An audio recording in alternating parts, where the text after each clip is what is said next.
അതിദാരിദ്ര്യ നിർമ്മാർജ്ജനം സാധ്യമാക്കിയതിൽ കേരളത്തിലെ ഇടതുപക്ഷ ജനാധിപത്യ മുന്നണി ഗവൺമെന്റിനെ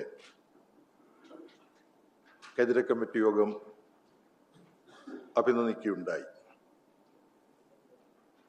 അതിദാരിദ്ര്യത്തിനെതിരായ വിജയം പുരോഗമന രാഷ്ട്രീയത്തിലും അധികാര വികേന്ദ്രീകൃത ഭരണനിർവഹണത്തിലും അവകാശാധിഷ്ഠിത സമീപനത്തിലും അടിസ്ഥാനപ്പെട്ട കേരള വികസന മാതൃകയുടെ കാര്യക്ഷമതയുടെ തെളിവാണ് എന്ന് കേന്ദ്ര കമ്മിറ്റി വിലയിരുത്തി.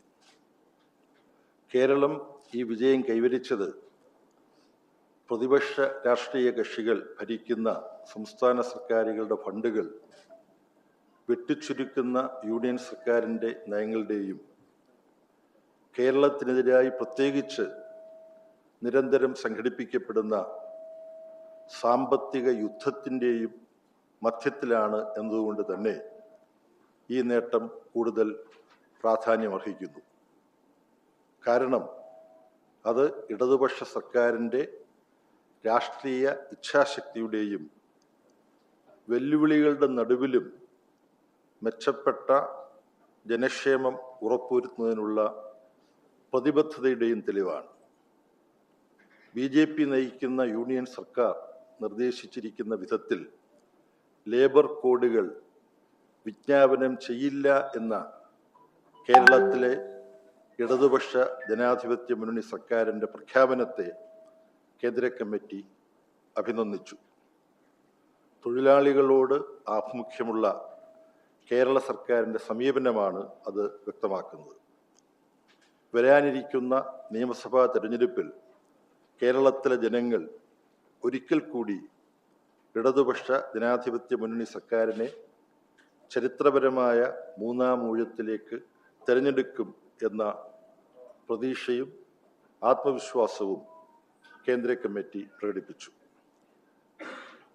പശ്ചിമ ബംഗാൾ, തമിഴ്നാട്, ആസാം, പുതുച്ചേരി തുടങ്ങിയ നിയമസഭാ തെരഞ്ഞെടുപ്പുകൾ സംബന്ധിച്ച് ഈ ഓരോ സംസ്ഥാനവും ഏതു തരത്തിൽ സംഘടനാപരവും രാഷ്ട്രീയവുമായ തയ്യാറെടുപ്പുകൾ നടത്തി എന്നത് കേന്ദ്ര കമ്മിറ്റിയിൽ റിപ്പോർട്ട് ചെയ്യപ്പെടുകയും അത് സംബന്ധിച്ച് കേന്ദ്ര കമ്മിറ്റി ചർച്ച നടത്തുകയും ചെയ്തു.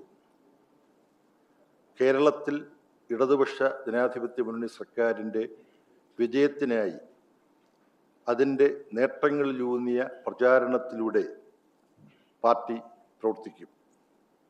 BJP നയിക്കുന്ന യൂണിയൻ സർക്കാർ കേരളത്തിന് അർഹതപ്പെട്ട വിഭവങ്ങൾ നിഷേധിക്കുന്നതിനെയും അങ്ങനെ സംസ്ഥാനത്തിന് മേൽ അടിച്ചേൽപ്പിക്കുന്ന സാമ്പത്തിക പ്രതിസന്ധികളെയും ഫെഡറലിസത്തിനെതിരായ നീക്കങ്ങളെയും തുറന്നുകാട്ടും. പാർലമെന്റിലെ ഏറ്റവും വലിയ പ്രതിപക്ഷ കക്ഷി എന്ന നിലയിൽ ഫെഡറലിസത്തെ അട്ടിമറിക്കാൻ നടത്തപ്പെടുന്ന നീക്കങ്ങളെ പ്രതിരോധിക്കുന്നതിൽ കോൺഗ്രസ് വരുത്തുന്ന വീഴ്ചയെയും പാർട്ടി തുറന്നുകാട്ടും. പ്രത്യേകിച്ച് കേരളത്തിൽ RSS BJPക്കെതിരായ ആശയ സമരത്തിൽ കോൺഗ്രസിനുണ്ടാകുന്ന പോരായ്മയെയും ജനങ്ങൾക്ക് മുമ്പിൽ പാർട്ടി തുറന്നുകാട്ടും.